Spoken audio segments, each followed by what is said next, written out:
Hey everybody, welcome back to the 6th round post-fight show with me, Zane Simon, and my co-host, Eddie Mercado. And if I sound extra bright and chipper today, it's because I'm actually awake. It's not the middle of the night. We've got a UFC card. It's 1:30 in the afternoon. We're wrapped up. Yep, pretty fucking awesome, I'm gonna say. I love morning cards. They're the absolute best.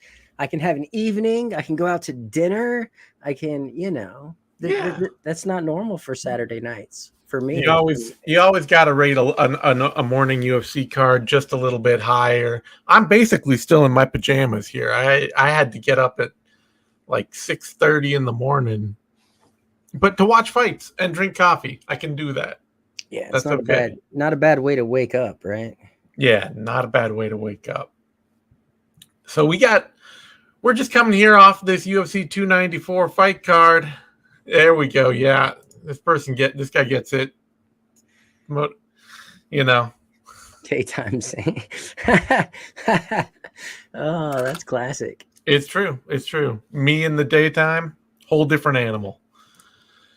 But we're coming straight off the end of this UFC 294 fight card, and I think if it weren't for the fact that it's the middle of the day and I'm feeling so amped off that, this would be a really kind of wild fight card. It was a weird event.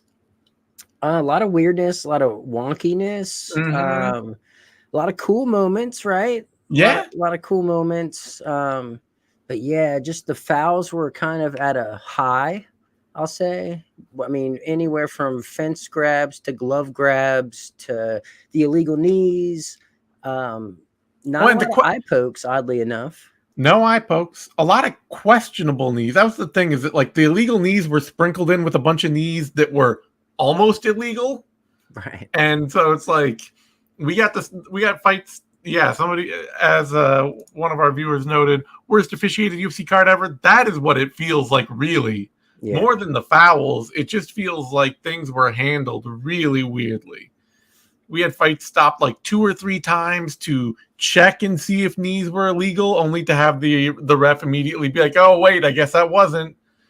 Go back to it." And another card where we have a questionable ringside physician coming in, kind of prompting fighters to bow out of the matches. At least that's allegedly, that's what it seemed like to me. That's what it seemed like to me too. We'll get to that in a bit, but obviously, first and foremost, front and center, we got to talk about Islam Makhachev, still UFC champion, off a head kick TKO for Alexander Volkanovski. This is monumental. This is one of the greatest wins / finishes in the history of the sport. Wow. You think about it. No one does this to Volkanovski. Like their first fight, Volk made it debatable. I still think Islam won the first fight. Yeah. But it was debatable. And for him to come out and just first round head kick Volk like that, like that's monumental. That's monumental. Like this. I mean, we got to say the 10 days notice thing though. Like that's got to be there on the radar. We can't just gloss over that. Well, in 10 years, nobody's going to be talking about that or remembering that. It's true. It's true. It is context for us in the moment, but you are right. In a long-standing highlights on a record, people are just going to see Islam Makhachev head kicking Volk, like the same way we see, Crow Cop head kicking the pro wrestler dude. What's his name? Which one? Okay. The masked guy. Yeah, whose name I can't remember now. I don't remember. But and just leaving him slumped. And like, it's a really cool. I can't even remember his name. I just remember how cool that highlight is. Yeah. But I needed this from Islam. Like I needed this kind of. I've always had that one. Who was that? Adriano Martins? Is that who starched him back in the day? Yeah. Like that has finally been replaced. Like this is now, I feel like he's finally, and credit to Islam for dropping Charles Oliveira before he finished him. That was cool too. But Yeah. to see him, win a fight just purely with his strikes I needed to see that. I needed to see. Now I'm like, oh yeah, he's pound for pound. Like Dos Caras Jr. was the guy, the masked wrestler guy who, of course, he's one of those dudes that like I always have trouble remembering his name because he's better known as like Alberto Del Rio, El Patron, did all the pro wrestling stuff, has like 5 names that he's called by regularly in the ring. Actually, I'm seeing he's got like 15 ring names. So, but yeah. Yeah, wasn't he with Combate for a little bit? Yeah, and then he had the whole like scandal of some sort. Yeah. Sex scandal. So less said about that, the better. But yeah, I mean, this is just it. The thing I keep thinking is like Makhachev talking after this big win, and he's saying like, "Oh well, we were training the head kicks for Charles Oliveira, and why? It was like, oh well, we'll just not we won't change it up. We'll just do that for Volk too." And like that is the big weak spot in Volkanovski's game to attack. So it's almost kind of an incidental coming to the right conclusion for random reasons. Like, oh yeah, we thought this would be a good game plan against Charles Oliveira, but like you're looking at what are it was the body kicks that were great for Makhachev in the first fight. It was Yair's kicking game that gave Volk the most problems when he sat back for a minute in that fight.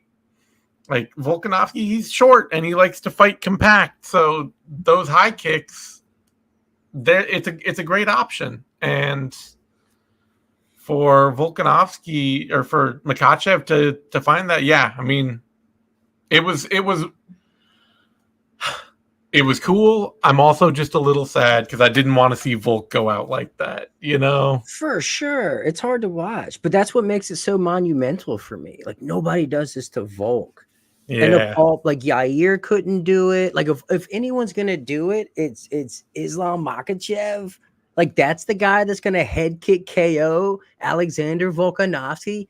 Definitely didn't have that on my MMA bingo card, right? Yeah, no, I figured I was expecting a close fight where we would all be like, yeah, okay, Volkanovski shouldn't have taken it on short notice. He didn't have the energy to get, to push the pace the way he did the first time. But he did okay. He did all right. He competed. And otherwise, I'm picking Makhachev to win and grind him down and, just take the fight to him. But yeah, for him to just go out there and knock him out, and two, it sends the message too, like even Volkanovski said afterward, like I always back myself, but against this guy on 10 days notice, maybe I back myself into a corner, Yeah. Like a huge opportunity though, right? You course. You gotta take these moments. No blame to him for taking it, but it sends a message from Makhachev, like you have to be perfect. You have to come in at your best. If you think you're just gonna come in and have a scrap with me, I'm going to put you away. And honestly, maybe that speaks to Oliveira backing out of the fight, not feeling fully prepared. Like, hey, I'm cut. I'm not. Nope. I want to come in as close to 100% as I possibly can.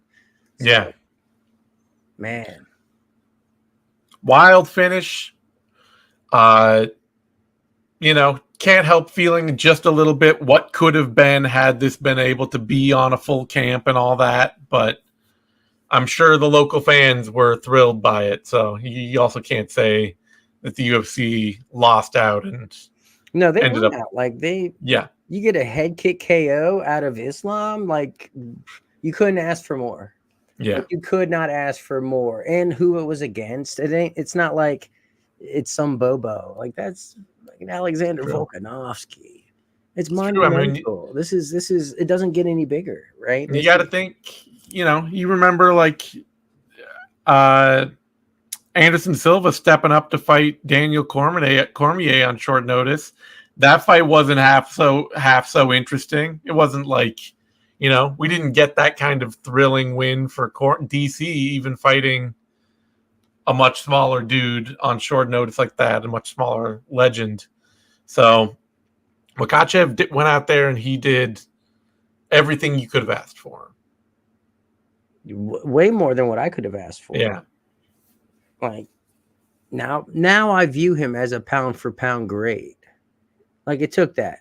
I didn't beat Volk the first time, but I didn't walk away feeling like he was the pound for pound. No, I mean Volk practically stayed above him on the pound for pound rankings for most people. Yeah. You know, they were like, he's the one that fought in different weight divisions. Yeah. But for him to, I don't want to say avenge because it wasn't even a loss, but just avenge that performance the way he did. Head kick KO, stanky leg, nasty, brutal ground and pound finish. Like, yeah, I mean, we've got somebody here noting, going to be hard to make an argument for Volk versus Islam 3. And it will, Volk at the end of that fight, he was like, I got business to do down at 145 because my business is done here. Like, maybe someday. Yeah. I love that. Like, I love his outlook, how real he is about it. It doesn't sound like he lies to himself at all. No. A lot of fighters are super delusional, and you kind of have to be, but honestly, it seems it was a little alarming, his post-fight speech. I kind of feel like he was alluding to his mental health and how if he's not in a camp, he's not happy. Mm-hmm. And that kind of concerns me, to be quite honest. Well, yeah, I mean, you can't fight forever, so you got to worry about you can't just stay in camp your whole life. No, it was definitely one of those things where you hear him and you're like, great, we didn't lose out on a fight and you're going to get back in there and you're going to fight again soon. But also like, yeah, man, but you should have something else going on, Or just like, are you okay, dude? Yeah. I mean, like, I know your smile, everything's great, but like, are you all right? Because like he said it twice. It wasn't like he just said it once. Like, no. So definitely. I hope he's got good people around him that are taking care of him, because you don't want to hear somebody you don't want to see somebody at the top of the sport just be so like, I need this or I don't have anything, Yeah. So definitely concerned. All right. That brings us to our co-main event, middleweight fight, Khamzat Chimaev, Kamaru Usman. This is more like kind of what I expected for Volkanovski Makhachev, honestly. Like, I feel like this got flip-flopped for me. I was expecting Chimaev to go out there and just, like, blast Usman, and I'd feel really bad about it. And I was expecting Volkanovski to go out there and you'd be like, yeah, okay, you didn't have a lot of time to prepare, but you still really showed up and put on a good fight. And instead, it was the exact opposite, and it's Volkanovski getting blasted, and it's Usman going out there, and we're walking away like, yeah, he lost. He lost the first round 10-8. Mm-hmm. But you could make a questionable argument for round 2. I didn't give it to him, but I could see it. Then I gave the second round to Usman. Yeah, okay. That's what he had the volume. You could make the argument. I figured it would go to Chimaev, but I could see the argument. And then there's no question at the end of that fight that Usman was the one winning it. It was close. Round 3, he won, definitely. I don't know, man. I think clearer than round 2. I don't know. I thought Usman clearly won the second round. Really? There was that late takedown for Khamzat there in the second, but like the striking, like Khamzat did not win that striking battle in the second round. No, he didn't. But the striking wasn't nearly as damaging as in the third when Usman was walking Khamzat down and really tagging him. I don't know. It was close. They were close. All right. They were close. Let me see. I know. So Khamzat broke his wrist in the first round. Oh, did he? Yeah. So he was out. Out there with kind of one hand. Well, that explains why when they were like, so you can't wait to fight Sean Strickland next, right? And he was kind of like, you know what, whatever. Yeah. No, he's like, you want to fight Sean Strickland? And he's like, peace for everybody. Yeah. Which was cool to hear him say. Yeah, no, I was surprised to see him being so like within himself and restrained and very sort of looking Loving. to send a different message other than just I'm gonna kill everybody.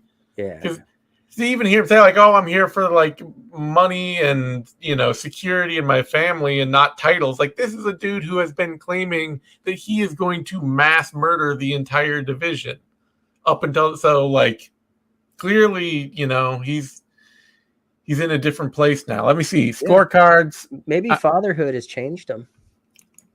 Yeah, it could be. And, I think it's pretty clear, too, that obviously a lot of the fighters on this card are taking the Israel-Palestine war pretty seriously right now. It's weighing heavily. 100%. And I think it was pretty clear that it was, giving a lot of people some sobering consideration about how important fighting is and sports are and all that with what's going on. So to your point, Eddie, I was circumspect about this idea of giving Usman round 2 and not round 3. All 3 judges turned in different scorecards. Nice. Derek Cleary had 10-8 round 1 for Chimaev, 10-9 round 2 for Usman. Okay. 10-9 round 3 for Chimaev. That's what I have. David Lethaby had it 10-8 round 1 Chimaev, 10-9 round 2 Usman, 10-9 round 3 Usman. Whoa. Which I can see the argument. I mean, if you're going to give him round 2, I can. Yeah. I could see that argument. And then Vito Palillo had it 10-8 round 1 Chimaev, 10-9 round 2 Chimaev, 10-9 round 3 Usman. So, hey, yep, that's fine. It was honestly for showing up on super short notice against Chimaev, up a division. That was a great performance from Kamaru Usman. Somewhat surprising, especially with how dominated he was in that opening round. Mm-hmm. Like, he was dominated. Yeah, dominated.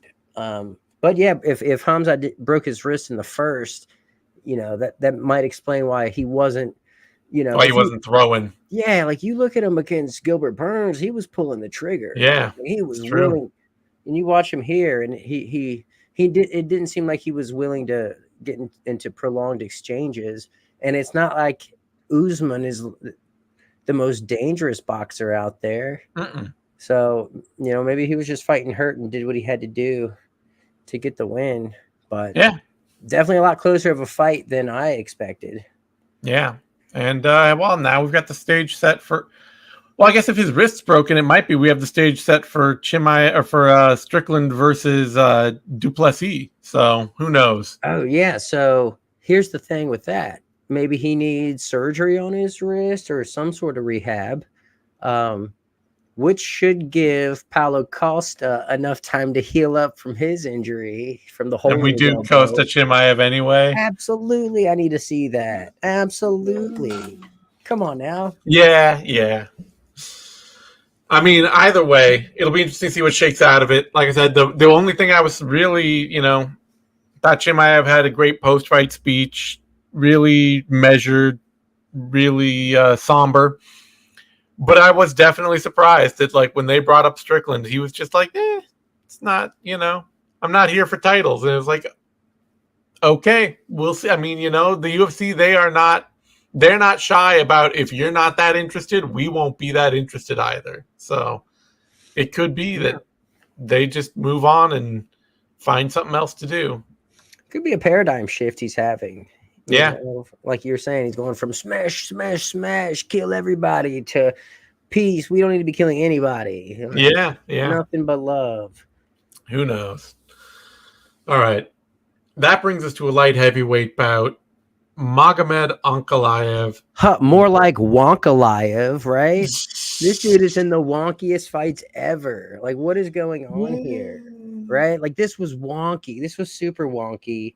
That Kudalaba situation was wonky. That draw he had with Jan was wonky. Yeah. He's Wonkalaev, dude. Like he is clearly, there's clearly just some bad vibes there, some real negative energy, a vortex, his chi is out of alignment. I don't know what it is. It's that rain cloud. He's got that that yeah MMA rain cloud. The MMA, he pissed the MMA gods off somehow, some way.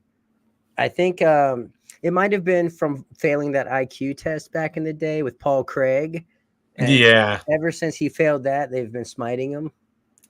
Yeah, I don't know what it is, but this was really absurd. So, you know, Ankalaev hits Walker with an illegal knee at one of the many illegal strikes. One of the only actual illegal knees on this card, though.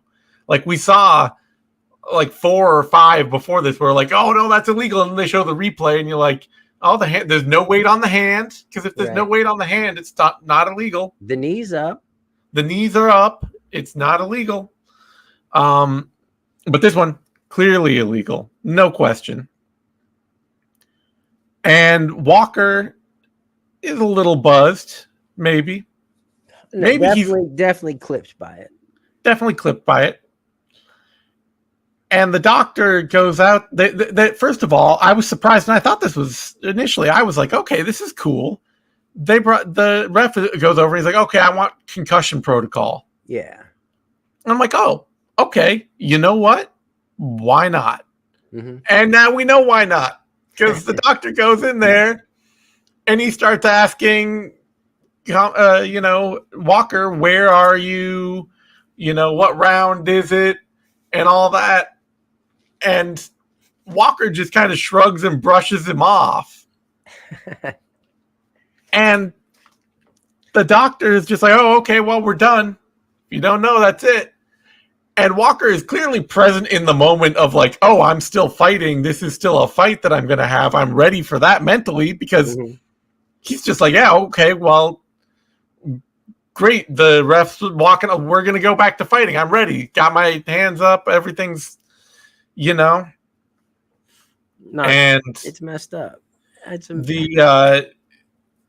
The thing is, like, he, and the doctor waves it off, and they're talking about like, oh, the doctor asked him what country he's in. And it's like, I don't think Johnny Walker would know what country he's in if you asked him yesterday. Well, even John Anik was like, if they asked me, I'd say Abu Dhabi, and that's wrong, right? Yeah, that's not the country. The United Arab Emirates is the country. So exactly, it's the kingdom. Of people would fail that. Yeah, it's the kingdom of Abu Dhabi. It's an emirate. So it's like it's a pop quiz at that point. It's no longer concussion protocol. It's like an geography pop quiz. Are you going to Johnny Walker for your geography lessons? You are not. You're not. He is not the dude that you're going to go to for tutoring. Yeah, this ref man, or this judge, or excuse me, ringside physician. Yeah, dude, he's man. Even Dana White comes into the cage. Well, first of all, he had to. The fight stopped, right? They call the fight. The physician recommends the fight stop. It stopped. Johnny Walker snaps. He's like, damn, that pushes the referee, pushes an official. Big no-no. Then goes on to try to go after Ankalaev. Gets held back. Then Ankalaev starts going after him. Chaos ensues. Dana White comes in. And he's like, Johnny Walker, you better chill the fuck out or you're going to have a lot bigger problems. And Walker was like, oh, all right. And kind of chilled out a little bit. I mean, I still think right then when Walker started doing that, everybody should have just got out of the way. Like, just restart the fight. Yeah, just go. Just everybody go clearly. Oh, okay, we made a mistake. Clearly, this man has the ability to still fight somebody. Yeah. But Dana White, he's in there, and he says, and I quote, "The doc is inexperienced. We'll figure it out." So even Dana White's like, this fucking doctor guy, nah. But the thing is, they run their own commission in Abu Dhabi.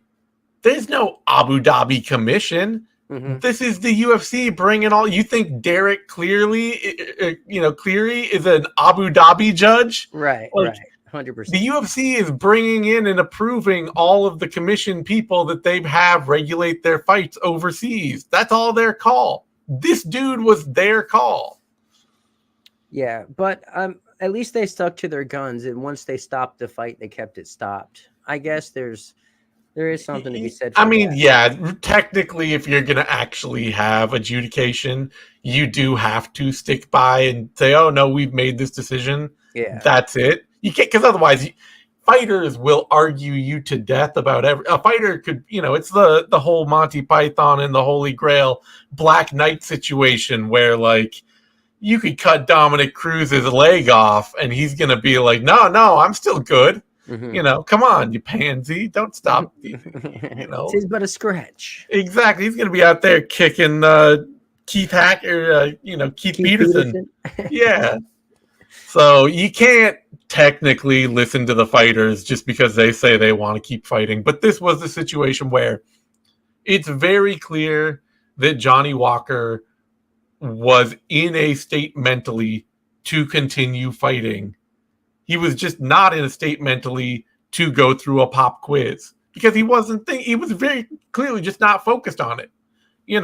The ref is telling him the fight's over and he's like slapping his hands and looking at Uncle Ive trying to go fight him because he thinks the fight isn't over because all he's thinking about is the fight. He's not thinking about any other details. And is that... Well, he might be thinking about that win bonus.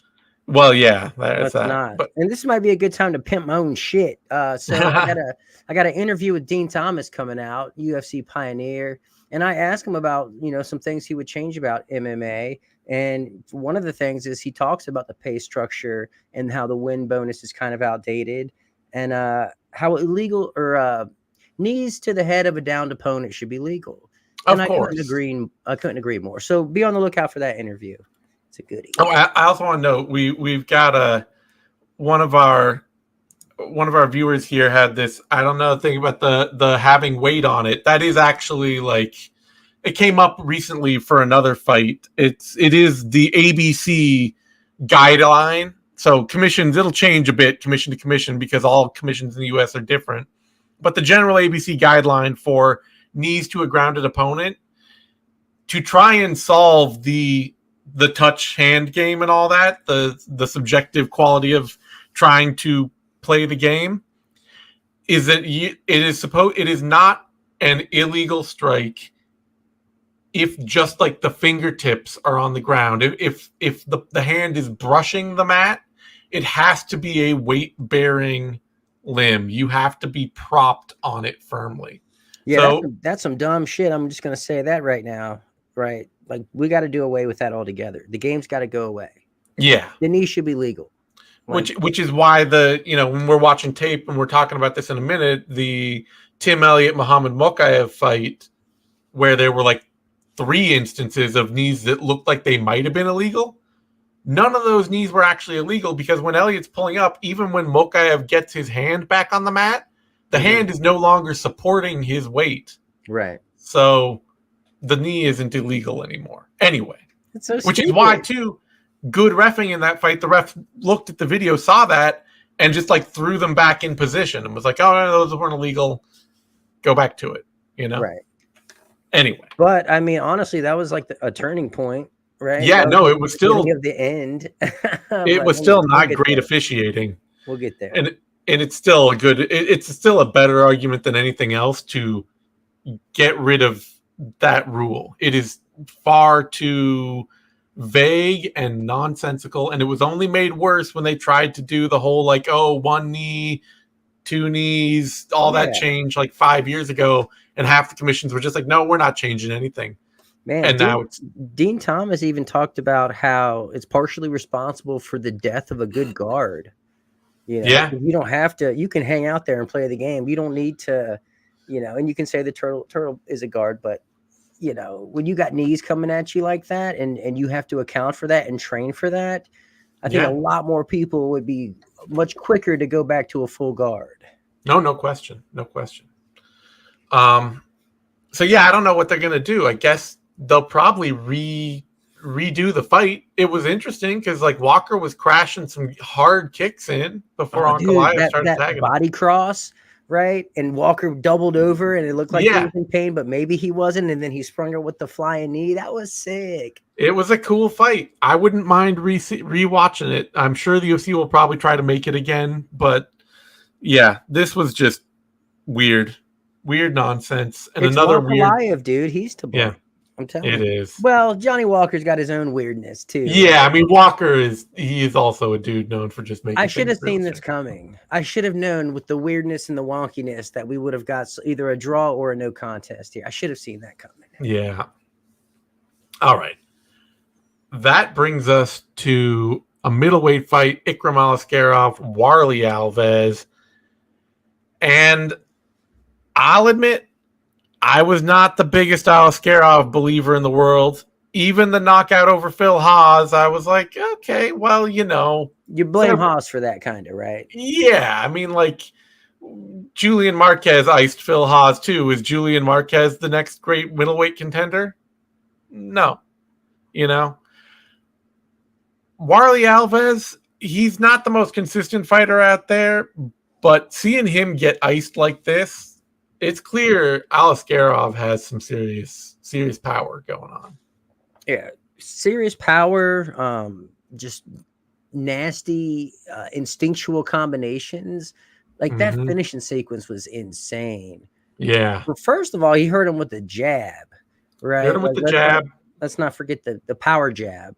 And then pops up with the flying knee. Dude, the jump and switch knee, like, come on. Yeah. That is insane. Like, that's a big boy throwing that. And it was so fluid. And then just flurried on him and slumped him against the cage for the finish. Like, that's badass. That's a badass finish.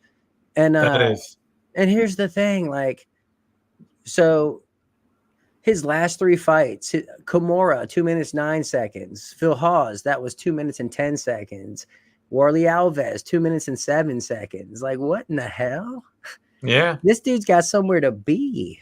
He things are clicking for him right now, and yeah, I mean, even Warley Alves, he is, even though he's been finished before, usually what happens to Warley Alves is he'll get in a war, and it'll just sort of start to get away from him, and he'll start to melt down and get tired, get lost in the middle of battle, stop seeing things. He's never just had somebody go out there and just crush him. Yeah. That's never happened to Warley Alves. So for that Ikram Aliskerov to do that. Randy Brown did beat his ass. Like the whole way through, he beat his ass. If I remember. Yeah, but it was also like off his back that he ended up finishing that fight. Like Alves wasn't just out of that fight. I'm not saying Alves can't get beat. I'm just saying he doesn't get slept instantly. But like he was only on his back because he threw a crazy kick or a knee or something. Yeah, something sure. explosive. But point being, Alves not a world beater, but a solid test for sure. Yeah. Someone durable or reasonably durable to not just get steamrolled like he doesn't even belong there. Yeah. It's enough for me to feel like, okay, Aliskerov might be a cut above the standard rank and file middleweight. And if he's that, then that's all it takes to be a top 10, top 15 guy in that division. And after that, we'll start to see what the tests look like. And what's cool is, like, let's say he does continue to go this route and he climbs the ladder. He has a built-in storyline with Khamzat. Yeah. You know what I mean? He's the only guy to beat him, lost by knockout. If Khamzat continues his trajectory, maybe he gets the belt and they can rematch later on. So a lot of upside here. Yeah. Both in terms of narrative and just excitement. Like, the dude's fun to watch. I would not at all mind seeing him face, remake that fight with Nasruddin Imavov. Or let's see, what else he was calling for a shot in the top 10. So, I mean, Paulo Costa, who knows what's happening with him, but he could fight Jack Hermanson or Hell, I'd even watch him fight Marvin Vettori. You know? Yeah, that would work. Or Brendan Allen. Allen's got Paul Craig in front of him right now, but like I said, Brendan Allen. Yeah, sure. Point is, he's at a point where, or two. I mean, this would be fun as hell. Anthony Hernandez is out there. I always forget about. I can't even believe he's ranked. How is he ranked? Oh, I'm thinking of someone else. I was thinking of Alexander Hernandez. This is Fluffy you're talking about. Yeah, Fluffy. That's fun, right? That's fun. That's a lot of fun. That's the fight to make. Yeah. So, all right. That brings us to a bantamweight bout. Said Nurmagomedov, Muin Gafurov, and a cool finish for Nurmagomedov in a fight that I'll say personally, I 100% saw this coming. Like, I figured this would be exactly what would happen. Ditto. Yeah. They're just kind of different. They've proved different things, right? Yeah. Nurmagomedov's been there. Like, he's got some serious. He's got a body of work, right? Like him strangling Cody Stamann. Okay, that's like, yeah. Okay, you can deal with someone who's just aggressive and physical. Or that fight he had with Said Yakub Hakhramonov, where Hakhramonov was just like absolutely working him with wrestling for 2.5 rounds. And for him to just like get that little bit too predictable and get insta-subbed with the ninja choke. Mm-hmm. And then you go look at Gafurov and you watch him be this like totally unhinged wild man who cares not even a tiny bit about his defense at all. It's just like, I mean, you are just going to run straight into getting choked out. Right. There's no two ways about this. Yeah. So. Gafurov is fun and all, but he just doesn't seem like a world beater, you know? It seems like he has a clearly defined ceiling. He's going to be a fun action fighter, but I feel like Nurmagomedov is top tier. He's elite. Yeah. This was kind of a weird fight for the UFC to make, considering where, what Gafurov has shown in the UFC to date, which. Right. It was kind of it's a sizable step back for Nurmagomedov. Yeah. Sizable step back for him. But that's fine. Like he comes out and strangles dude like this. Yeah. And here's like the most wicked part of it all. Gafurov tapped, but the ref was on the other side. And so Nurmagomedov lets go on his own accord out of mercy, sheer mercy, but Gafurov still went to sleep. Yeah. Poor little bugger. Like, that sucks. Like, you tap and you still go to bed. That is a tragedy. Well, you know what we got to see now, though? What's that? Said Nurmagomedov against Chris Gutierrez. Oh, yeah, absolutely. Absolutely. That probably makes more sense than anything. Who did Gutierrez just beat? He just beat Haile Alatang, and in a fight that you gave me a bunch of shit about for being into watching Gutierrez on the back foot. That's right. It sucked. That's exactly the matchup to make. Yeah. All right. That brings us down into the prelim card. Muhammad Makhachev, Tim Elliott. And yeah, this was another example of weird officiating on the night.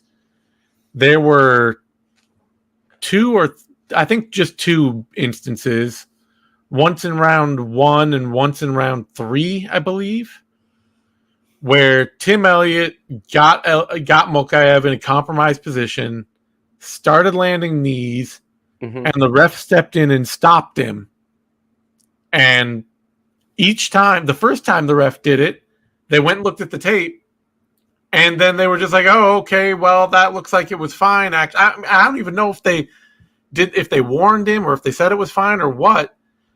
I think he got a light warning, even though it looked like the strikes were legal, and then they just restarted them instantly out at distance. They didn't give him the position back or anything. And then the second time they stopped it and looked, they actually did give him the position back because they realized the strikes were legal. But both cases, it's got to be said, that was a huge momentum killer for Tim Elliott. Two things. One, you can't fucking do that, right? You can't stop a fight and then go to replay. That's the end of the fight if you do that, right? Well, I mean, they didn't do it at Makhachev's request. It was just the ref catching the replay on his own accord. That just seems weird. Like, why are you intervening like that? Like, you made a call. It's true. Like, you made a call. You can't like just be like, just kidding. Right. There has to be some formality. That's what they're trying to make happen more with the instant replay thing, is that refs can be more like, oh, just kidding. Yeah, but by definition, that should only be for a fight ending sequence, right? They're trying to make it more live action, which is what we're like, seeing. how do you mean trying to make it? Like, what's the rules say? You know? Again, there is no commission in Abu Dhabi. There is no rule set officially. And all the MMA rules and MMA officiating, it's very subjective. If this card didn't show it, I don't know what else would. Yeah, but it's all there's a lot of it is just laid at the feet of the referee to say, do you feel like this is how you want to do things or not? You know, there are fouls that the referee can just say, oh, I don't think in that situation, the way you did that, I don't think it's a foul. You know? Yeah. And we talk intentional. Like, what was the intention behind it? And that's subjective. Yeah, or how much did it affect the fight? That's another big thing that refs are supposed to consider. It's like, oh, do I call this a foul or do I weigh this heavily? I'll do so based on how much I think it affected the fight. So you can get somebody getting kneed in the balls and the ref says, oh, well, that's a warning for you. And it happens to the next guy and they say, oh, well, that's a point taken for you because it affected the fight harder. And, you know, it seemed like a bigger deal. Hold on, Zane, not a single point was taken tonight. No, I know. Not a single point was taken tonight. Are you kidding me? No. Man, in the Usman Hamzat fight, they were both getting away with fence grabs. Yeah. Both of them. Both of them. No, you're not cheating. You're not trying. You got to cheat in them. Play. The rest were letting them play. That's right. That's right. This is 1980s NBA, not 2023 NBA. But going back to that sequence, once they got restarted the second time in the third round, and that's when Makhachev hit that nasty peek out to get on top. And then from there, he was super methodical, you know, getting full mount, getting his choke. But, I mean, if you just watch the progression of the fight, the longer the fight went on, the less resistance Elliott was given on the ground. Like round one, he's on elbows. He's being nasty down there. Round two, less strikes, more control, more trying things from his back, submission attempts. And then the third time got slammed. That was a great slam from my goodness. That was a spike. That was it wasn't. It wasn't technically. Because if you're holding on to the position, if you're holding on to the submission, you can't be spiked. If you're controlling your opponent's body by putting them in a submission, it's on you to let go when they lift you up. Oh, I mean, I see no issue with it. I'm not calling foul. No, I'm just saying, dude got fucking spiked. Like, I'm just saying here for technically whatever, dude got fucking spiked into the ground. I just want the production team to be a little more in Daniel Cormier's ear, because it is amazing that man became UFC champion with that poor a grasp of what the MMA rules are. It's like he's watching that and he's like, oh, well, because he had an arc to it, it's not a spike. But if he just dropped him straight down, it'd be a spike. Like, what? No, that you don't know the rules. The rules are if the opponent is engaging with the person picking them up and is in control of their body position because of that engagement, it's not a spike. You can't spike somebody if they're, somebody has you in a triangle. Or we saw just the other day, the guy with the buggy choke slams. Did you see that over on Twitter going around? Oh, yeah. Like, if you're holding onto a buggy choke, you can't be spiked. You're just getting slammed because you just let go of the buggy choke and the slam goes away. Yeah, These aren't fouls. that's an MMA thing. It's different Yeah. in jiu-jitsu. Of course. But yeah. No, totally legit, legal. I love that it happened. It was fantastic. And I think Elliott told his corner in between rounds that he like went out for a second. You got flash KO'd. So that was pretty sick. But I also got to say, like, kind of saw this one coming too. Oh yeah, I mean, right? Like if Elliott's losing and you got a submission game, you're gonna choke him. Elliott has always been a wild scrambler. He's always been a guy who will give up positions and give up opportunities in scrambling to try to escape, to try to make something happen, to try to re-engage and initiate the fight again. And Makhachev is he's too clinical for that, you know? Yeah, man. He's fun. He is. He has such a style not suited at all for this weight class. It's the worst style, but hey, he makes it work. Yeah. And his striking did look better here. I will say that. It is slowly getting better. It's still not a comfortable part of his game, but it's getting better. Which makes his call out interesting, calling for Kai Kara France. Yeah. He's a phenomenal striker. And who's been much better lately at defending takedowns too. Gotten a lot better at that in recent fights. You think that's too much too soon, or you think fuck it? I think Tim Elliott, go for it. I think fuck it. I say just with Makhachev, because he's got so much experience coming from the amateurs and all that. Mm-hmm. Like his game is at a place that it's shallow, and I don't know that he's a good enough athlete to carry off the game he wants to carry off. He wants to be Khabib out there. And at flyweight. Right. And he's just not strong enough compared to his division for that. True. But he also doesn't fully have his grown man strength. I think he's only 23. Yeah, he doesn't have the grown man strength. But I'm saying is he's got a game he's practiced it a lot. He's had a lot of cage time. He fights like a seasoned vet. He fights like a guy who he knows what positions he's in and what's available to him in every position. Yeah, you can't submit him either. Yeah. After watching him gut through that one knee bar, you're not submitting him.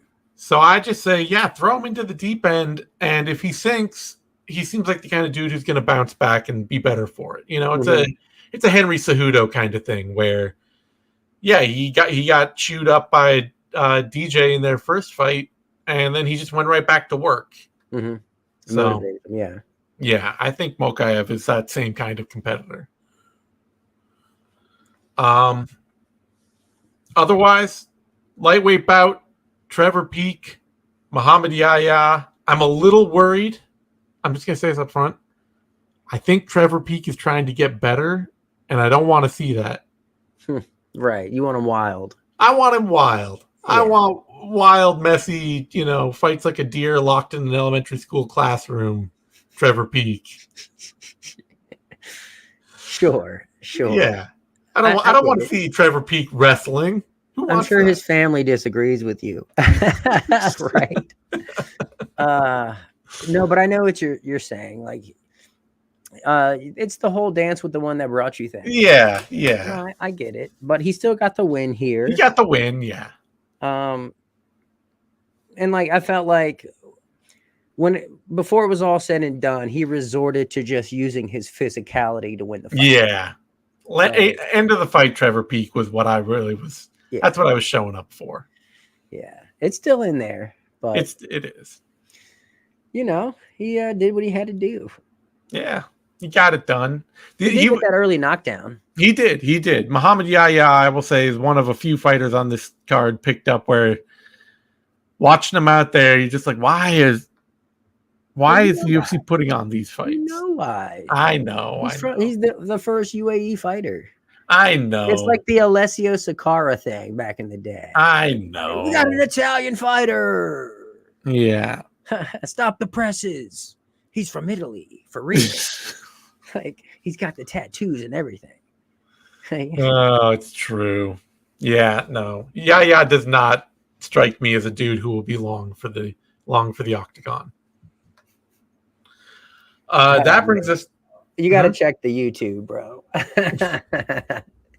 He hasn't achieved peak yet.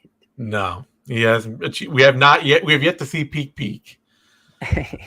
But All right, that moves us to our other really bad moment of this card for this doctor who has no idea what he's doing, but the UFC still signed him up to be ringside physician for this fight.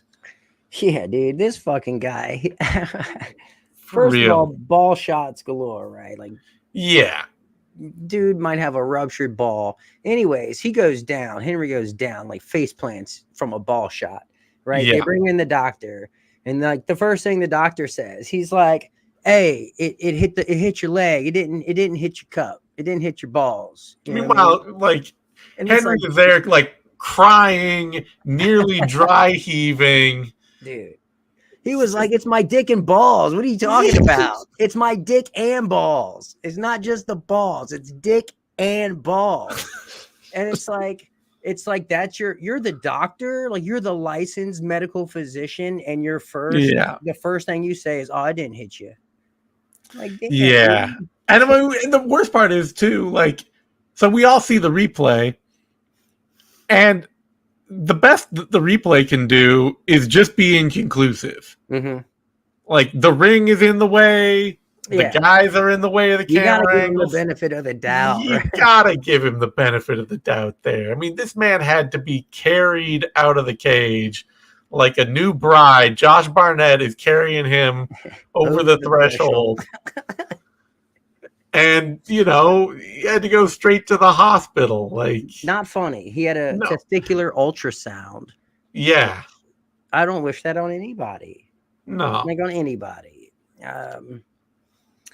Yeah, I feel like the doctor should get charged 20% of his purse for his performance. Yeah, no kidding. Like, he needs a yellow card. Can we yellow card this doctor? I'm just glad that the rest of the officials basically just ignored that, and they were like, no, this is no contest. Because that could have been a sign that they, you know, if the doctor had convinced the rest of the officiating crew that it was not a foul, then... Which is not the doctor's job at fucking all. Yeah. The doctor should not be talking about whether a shot was legal or not in any way, shape, or form. Yeah, the doctor's protocol, do your nut inspection, do your doctor shit. But outside of that, shut the fuck up. Yeah. Right? Can he fight or can he not fight? That's all you're there for. Can he fight or can he not fight? Your interpretation of the rules doesn't mean a fucking thing. Shut up, and can he fight, can he not fight? Now get the fuck out of here. That's what someone should have said. Like, yeah. Where's Tan Dan when you need him? No kidding. You know what I mean? That guy was unhinged. Because if he had convinced the other officials, that could have headed for a TKO win for Basharat off of that. Like, I'm glad that cooler heads prevailed, and they're like, no, okay, obviously we've got a foul here. And it honestly too, I know there's some talk about, it should have been a DQ or whatever out there. To me, this is like the picture perfect what a no contest should look like. Right. Because that shot that Basharat landed on Henry, we've seen guys get hit with that 100 times before, and it is pretty much never that bad. What happened to Henry there is specifically damaging out of the ordinary. Something got caught crosswise. I don't know if something got twisted around or spun or crushed, whatever. Pinched. Something got caught in a way that would not normally with normal groin kicks, because we've seen a ton of them. And the fight had to be stopped for a foul, and so it's a case like that where it's a foul where you would normally be like, okay, well, we'll take a minute, you can recover, and then we'll restart the fight. That's a perfect no contest point to be like, okay, well, this is just a freak accident, freak incident. Sure. And we got Henry wasn't stationary. He was moving forward. He was. So it was clearly an accident. Like it would be really difficult to try to pin some sort of ill intent on this one. Yeah. It wasn't even like, oh, they were in the clinch and throwing knees to the body. Like, this was a side kick, right? This is not the Ankalaev knee on Walker where he's controlling Walker's position and he's just like deciding, no, I'm going to wind up on a knee to his temple right now. Right. Yeah. So I'm glad it was a no contest. Well, I'm not glad, but the outcome could have been way more just erroneous. Yeah. And yeah, I mean, I don't know. We don't know how badly Henry's injured. I would love to see this fight. This was a sleeper hit fight on the undercard. Was, should have been a great. I know it wasn't like the first round wasn't that special, but it was. I don't need to see it again. Okay. I don't care. Like, I don't care enough. Fair enough. I don't need to see that fucking doctor again. No, the UFC, like I say, this is their fault. They put this guy on the job. So, and for Dana White to come in later and be like, "Oh, he's inexperienced," it's like, well, why did you bring him on? If you know that already, then why did you let him in the building? He's related to somebody. I don't know.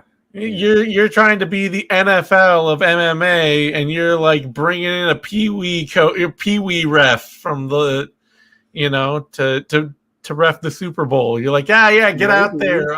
Does this doctor have any experience on the regional circuit? I doubt it.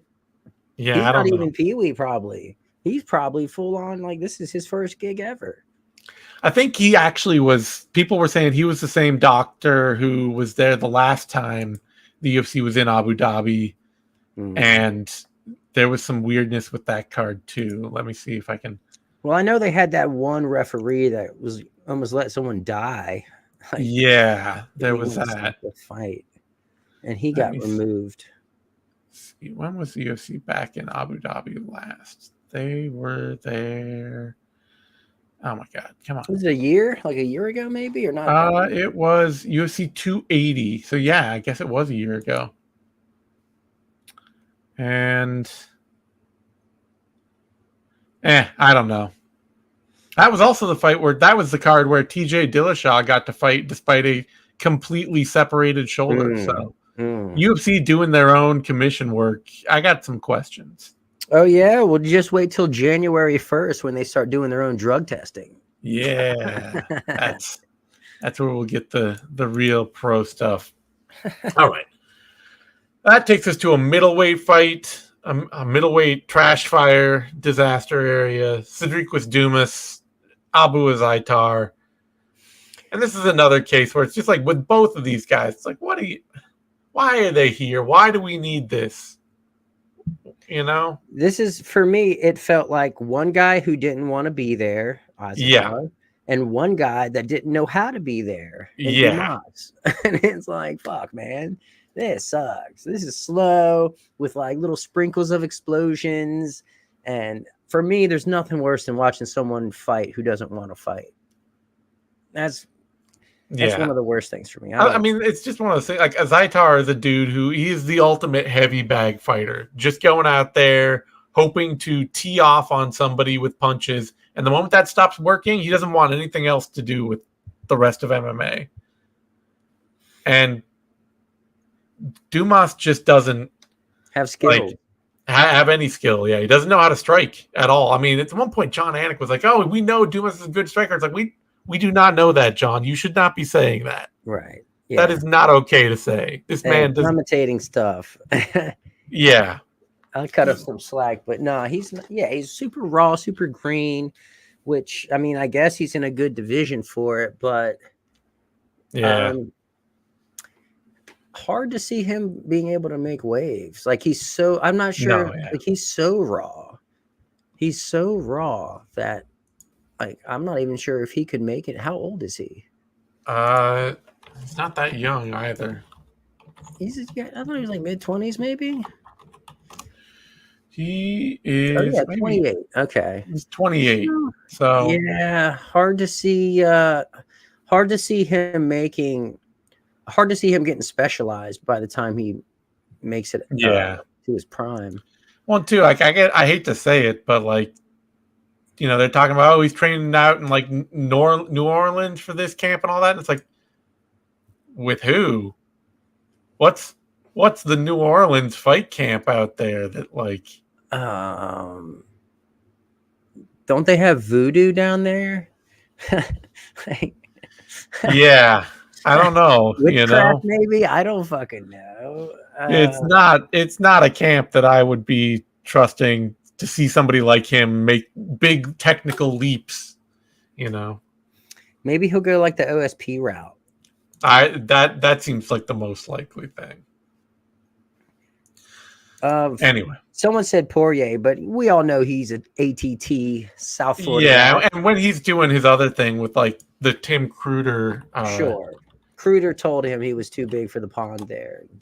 But that respectfully, of course, that camp is not in New Orleans either. Like, I don't know where he does his camp right now, but it's, let's see, Lafayette. Yeah, that's Lafayette. That's not New Orleans. Anyway, that brings us to a catch weight, should have been a lightweight bout, Mike Breeden, Anshul Jubilee. And I have to feel very good about this one because I was like, man, Anshul Jubilee is not a good fighter. I know Mike Breeden is nobody special, but he should not be losing this fight. Like, Jubilee is raw. Oh yeah, that's right. Somebody else mentioned the hair grabbing from Azaitar Dumas. And the other core gripe there from DC on the night being like, is hair pulling illegal? And then comes back later and he's like, no, I know the rules, everybody. It's okay. And then he's like, does the whole thing about like not, talking about the guy getting spiked and all that. And it's like, DC, do you really know the rules? Because you don't know how to judge a fight. Nah. Yeah. Like, it's, I guess I can't expect him to know all the rules, and I guess he doesn't have to. Honestly, like, it's just amazing that like he became two-division champion, and it's just like, well, he knows. Well, hey, you're talking to someone who held the towel, okay, to make weight. So he knows the rules, and he knows how to bend the rules. Yeah, the important rules. He knows the important rules. But anyway, I guess the hair pulling didn't apply to him, so he never worried. Yeah. He never had to learn that one. All right. Mike Breeden, Anshul Jubilee, and I'll say this. Jubilee looked better than he had before. He looks fast. He threw a ton of volume.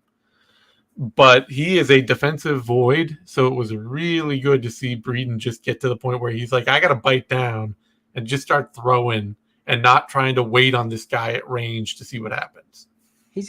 Jubilee has skills offensively on the feet. Yeah. Definitely has skills. My issue and why I picked Breeden here is because Jubilee, his posture is not that of like an alpha dog fighder. Like, no. He's not. He is tripping over himself. He is, aside from not having that dog in him, like, he's just not planted. Breeden literally ate the dog. Breeden has all of the dog, and it was barking to escape. He was barking at him. And another thing, I cannot believe they let Breeden enter this fight with fucking stitches. No, and staff. Stitches and staff. Oh my God. That's insane. Like, how does he clear the inspection point with that? Right? But damn, he's tough as shit, man. He was eating, and Jubilee was doing some really good stuff in the first round, in the second round. I love the way that he was finishing his combinations with that knee up the middle, which was landing just as Breeden was trying to counter. I was like, damn, that's fucking brilliant. But round 3, it's like, it's almost as if Jubilee, like the batteries died in his controller because he didn't do shit. He did nothing but get binked and tagged and folded ultimately. So these guys coming off the Indian regional scene are not getting pushed or tested in any way, shape, or form. So, for him, this is probably like the first fight he's ever really had where somebody just wasn't going to get overwhelmed by him and worried about how fast and big he was. And once Breeden didn't go away, Jubilee did. So yeah. Once the cardio faded, and it's round 3, the guy's still coming at you. Not only coming at you while barking. Like Yeah. he went full DMX out there. Like my man was barking at him, telling him I got that dog in me, and just like that's intimidating. Especially you've never felt that before, and you're gassed, and you just hit this dude with everything you have. It's like a bad dream. That's a bad dream. Yeah. That's a hard lesson. But yeah, Jubilee, I don't want to call him soft, but his posture is just not that of someone who is firmly planted to the ground. No, he's not used to. He's not. He's movable. He's not been built up to fight at this level. You know, he just hasn't, and he's getting thrown into the deep end. And unfortunately, Breeden is a pretty shallow point at the deep end too. Like, yeah, you know. But about that life, dude, he had that flap of skin hanging off his eyebrow. No, it looked like that thing in the back of the throat. You know what I'm talking about, dude? That shit was so gross. I can't believe they stopped the fight because of that. Like, where was that doctor? Where was the doctor at? Yeah. If there was ever a time for that doctor to come in and be like, "Wait a minute, guys, safety," that was the time. No. All right. That brings us to a featherweight bout. Muhammad Naimov, Nathaniel Wood. This is another big officiating miss. Naimov with 2 groin kicks. I think at least 1, maybe 2 fence grabs. Fence grabs, glove grabs. And the glove grab. I mean, you name it. I felt gross after leaving this fight. I felt this was just. I needed a shower after this fight. That's how foul it was. It was so frustrating because the other part of this too is, of course, Nathaniel Wood just making a bunch of inexplicably poor decisions too, where it's just like, this Naimov is just bigger and stronger than you, man. I get that you're not used to being physically outmatched, but why are you trying to tie up and why are you trying to Kimura this man? You are not going to Kimura somebody with an arm bigger than your leg. It's just not going to happen. That might have just been him trying to finish. Yeah, like, but low time, I got to find a finish. But I mean, he was even early in the fight. He was just tangling with Naimov over and over and over again, getting tied up and sucked into wrestling battles he wouldn't win. And then every time they're out at range, I know he got dropped early, but all the rest of the fight, he had Naimov beat to the punch all the time. Especially when he was walking him down. And Naimov was skirting along the cage. It's like, dude, he's right in front of you. Finish this guy. But on the same token, that's exactly how Malarkey got finished. So I can understand, like, okay, I got to be safe. This dude likes to hunker down against when his back's to the cage and throw heat. But Wood is faster and more technical and all that. So it's just one of those things where I'm watching, I'm like really frustrated for Wood, really frustrated at the refs and just like walking away being like, okay, sure, Naimov won a 29-28 decision, but it doesn't feel like he was the better fighter in the cage. It doesn't feel like he won. That should have been a draw. How he didn't get deducted a point for all those fouls is beyond me. Like it's I don't know, man. After the second ball shot, the ref is like, this is a hard warning. Yeah, it's like, what? Come on. Dude, that's insane. And all the just the glove grab, fence grab. This is over 5 fouls in one fight. Yeah. I feel bad for Wood. Like because this wasn't a fight he needed to take either. Like he's a borderline top 15 featherweight, and he's walking in here against a guy that nobody knows on the prelims in Abu Dhabi, and it's like, okay, I get it. You want to stay active. You want to fight in front of a crowd. This is closer to home than going to Las Vegas. I understand, but you just, you set yourself up in a lose-lose situation here.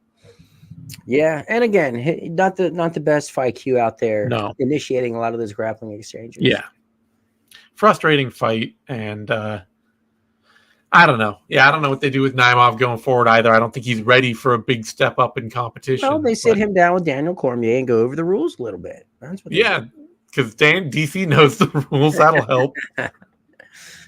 Official they can sit them both. Just have Daniel Cormier in the rules meeting so he learns them too. All right. Didn't he just go to that fucking He seminar? did, and he forgot how to score. Everything about scoring, he forgot. I think it just confused him more. Yeah, I think it did. So before that, we had a strawweight bout, women's strawweight bout, Victoria Dudikova, Jin Yu Frey, and I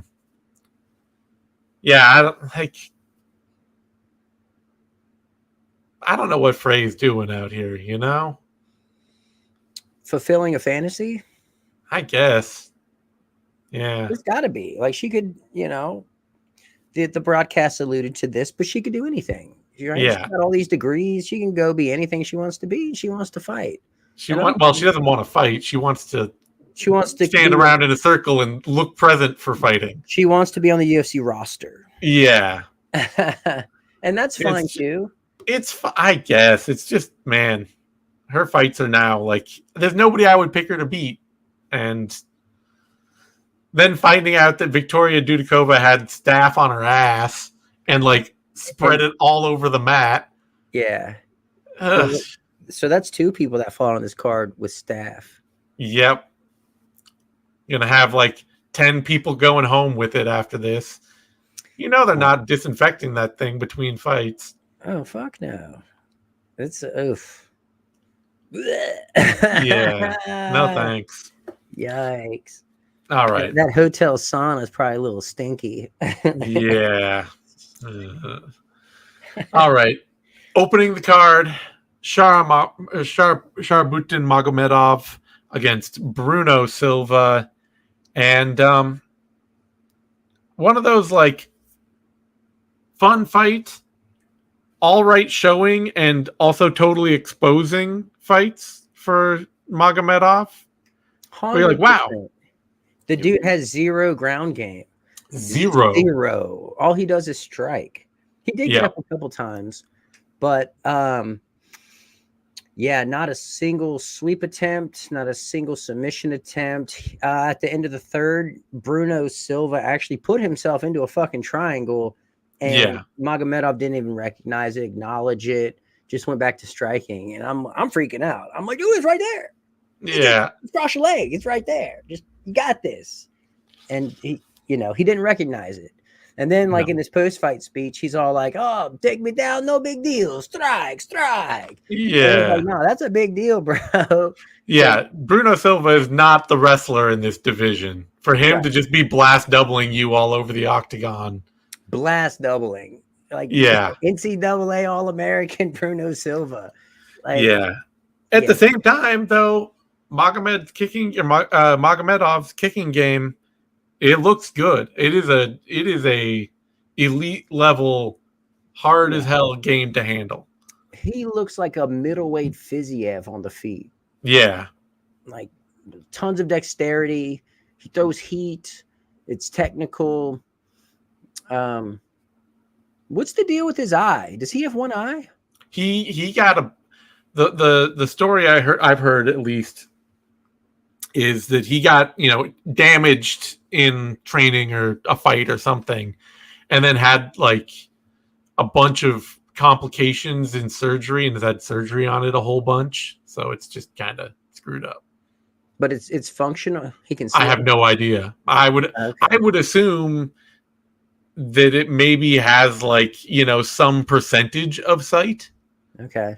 I'm not trying to be an asshole here. No. I'm only saying this because there was a moment, I think it might have been in the first, maybe in the second, but Silva kind of poked him in the eye, and Magomedov kind of called a timeout. Oh yeah. And then it was like the non-affected eye, right? So I'm like, is he blind right now? Can he see it all out there?